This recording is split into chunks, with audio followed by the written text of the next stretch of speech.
Пред да почнеме со материјалната евиденција, освен артиклите, треба да дефинираме и магазински места, односно малопродажни места. Табели, магазини. Се дефинират магазини M1, M2, M3 или продавници P1, P2 и така натаму. Со дефинирање се дефинира ознаката на магазинот и името на магазинот. Понатаму се откако ќе ги дефинираме ознаката и името, дефинираме со која ценовна група ќе работи тој магазин. Најчесто за магазините е ознаката -1.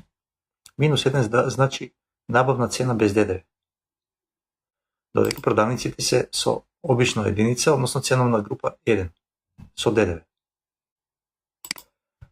Следно е дефинирање на влезно и излезни документи.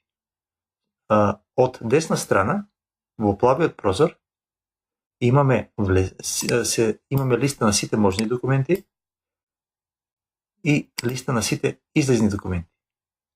На сите влезни и на сите излезни документи. Со двоен клик се пренесува од плавото, од синото во зеленото. Значи, за магазин за репроматеријали, освен приемница од добавувач, ќе ни треба и попис. Пописот, понатаму, може да имаме повратница кон добавувач. Значи, обратно од набавка.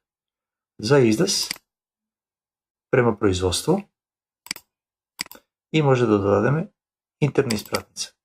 За излез према сопствени потреби.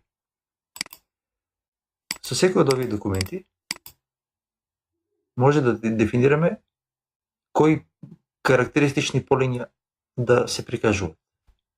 Например, за испратница према производство, нема потреба ни едно од овие полиња. Ако имаме испратници спрема купувач, ќе ни треба, например, ДДВ-то да го гледаме при внесот и цената без ДДВ. Ако сакаме да даваме рабат, ќе кликнеме и рабат.